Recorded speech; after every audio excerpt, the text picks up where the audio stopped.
This is breaking news on WDSU. A quiet church service was interrupted by gunfire near San Antonio, Texas this morning. At least 25 people are dead, including the gunman, and between 10 to 15 people have been injured. Now, the shooting happened during the service at the First Baptist Church in Sutherland Springs. NBC's Dan Shinneman has the latest details. A peaceful morning of worship turned into tragedy. Local media reports say an armed man opened fire late this morning inside a church in Sutherland Springs, Texas. Carrie Matula was working at a gas station about 50 yards away. It was rapid fire. It was just boom, boom, boom, boom, boom, boom, boom. And you could hear that there was impact, and there was ricochet, too. First responders raced to the scene. The Wilson County Sheriff says approximately 25 were killed. The shooter is among the dead. Sutherland Springs is a small town, just a few hundred people, not far from San Antonio. A real small community. You never think in the world that something like this in this community can happen like this. I mean, it's sad. It's really sad. President Trump tweeted, "May God be with the people of Sutherland Springs, Texas. The FBI and law enforcement are on the scene. I am monitoring the situation from Japan."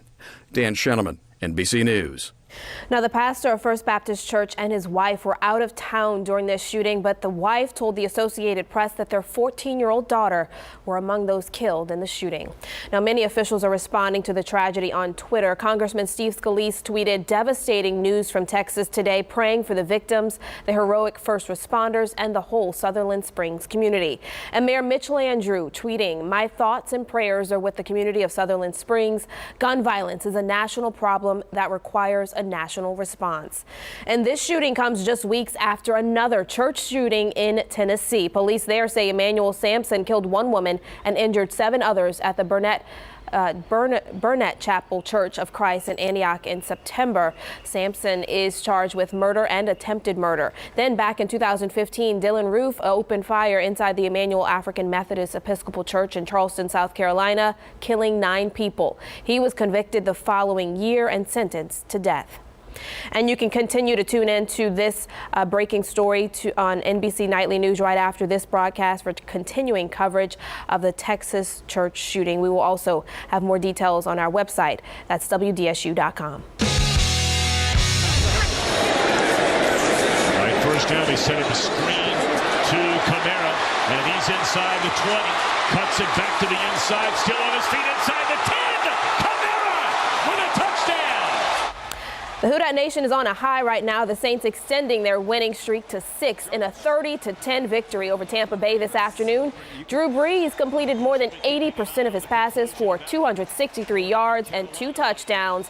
The Black and Gold are now 6-2 overall and remain in first place in the NFC South. Rookie sensation Alvin Kamara finished with 172 yards and 2 touchdowns. The New Orleans Saints defense also limiting the Buccaneers' standout receivers to just 3 catches for 38 yards. They also racked up 4 sacks and knocked Tampa Bay quarterback Jameis Winston out of the game. Division wins are great. Obviously, those are very important.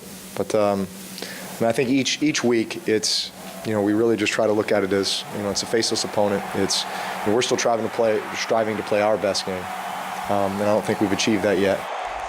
And check this out, a fun moment from today's game. Following Drew Brees' touchdown pass to wide receiver Ted Ginn Jr., Ginn decided to celebrate. Take a look right here. He jumps into the stands, right into the arms of WDSU anchor Randy Russo, her husband Jonathan, and their 15-month-old baby Jock. Nice job by Jonathan there, maintaining strong hold of the baby and the ball. Randy also stopped by the station after the game, and she says that Jock has not let go of that ball all day. And now to the search for a missing woman in New Orleans East. Crews are now using drones and search dogs to find 76-year-old Jean Stokes. She has been missing for almost a month. And WDSU's Tammy Estrick is live near all of the places where they are searching for the victim right now. Tammy?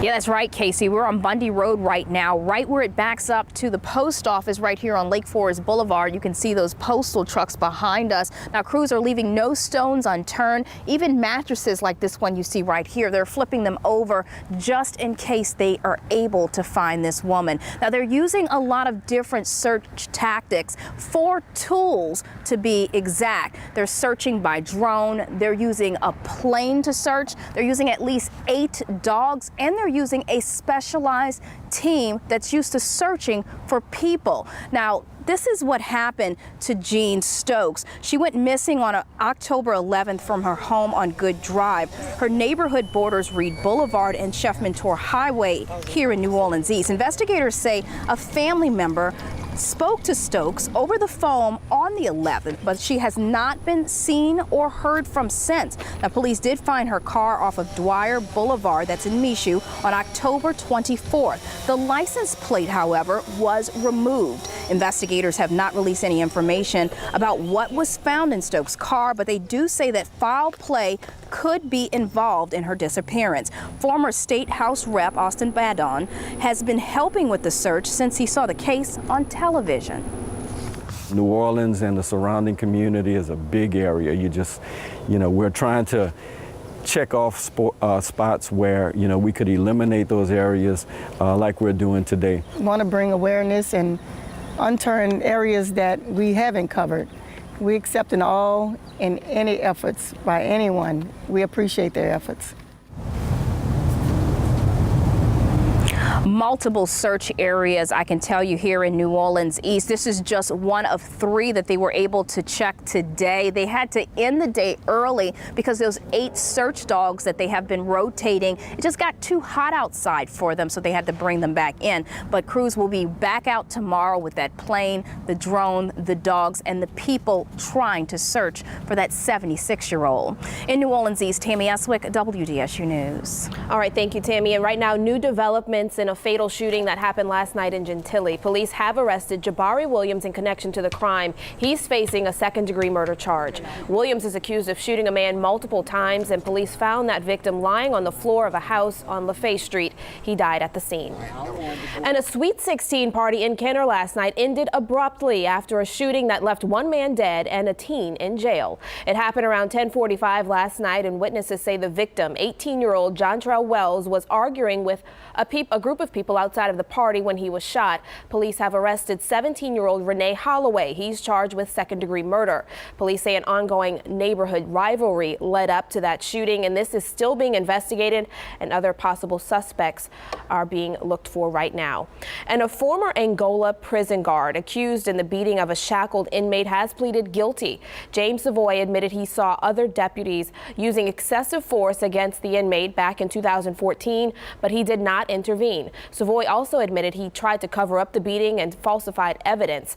Scott Kennedy and John Sanders previously pleaded guilty for their roles in the beating and cover-up. Over 450,000 women in Louisiana will experience domestic violence at some point in their lives, according to state officials. That's why a local chapter of the Omega Psi Phi fraternity teamed up with the NOPD to hold a summit and raise awareness. New Orleans police officials say right now it's important for domestic violence victims to know that the police stand with them.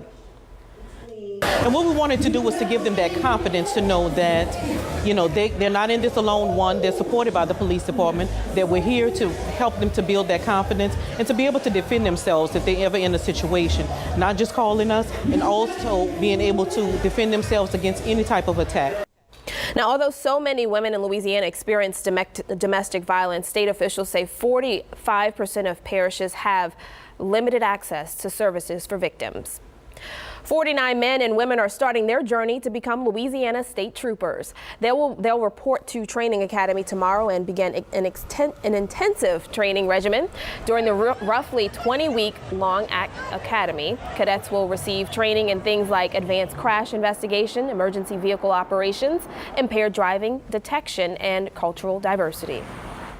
And as we wind our clocks back, because we're falling back because it's fall, we're going to also be saving some time. The New Orleans Fire Chief says it's also a good reminder to also check your smoke alarms. And as WDSU's reporter Aubrey Killian reports, the department is helping by installing free smoke alarms. 80% of the deaths due to fire are in homes that have non-working smoke alarms, and they happen in the middle of the night. A startling statistic from Chief Tim McConnell that he says is far too common in New Orleans. People quite often don't realize you have about 2 minutes to get out the house due to the speed with which a fire spreads, and so having that early detection is really, really critical. Which is why having a working smoke alarm can mean life or death. McConnell says they also have state-of-the-art alarms for the deaf. One is a device that goes near the bed and it vibrates the bed and wakes people up. The other is a brilliant strobe light. That's actually a detector in and of itself. McConnell says the program has been around for quite some time. He says several years ago, the NOFD did not install the alarms like they do now. The change was implemented after 2 children almost died in a fire. We had an incident where we had a fire and firefighters rescued 2 little girls from the fire. After it was out and we were doing our investigation, we found 2 smoke alarms that our record showed we had given to the family shortly before that, and they were sitting in boxes unopened on a dresser. And at that point we said, you know, this makes no sense. Aubrey Killian, WDSU News. And if you need a free smoke alarm, call the number right there on your screen, 658-4713. And next at 5, President Trump visits the troops overseas, how soldiers in Japan responded to the president's visit. Plus, continuing coverage of the mass shooting inside a Texas church and how many were killed by gunfire. And warm temperatures over the weekend, near record highs, maybe having you ask, where is fall? Some cooler temperatures are on the way. I've got the timing coming up.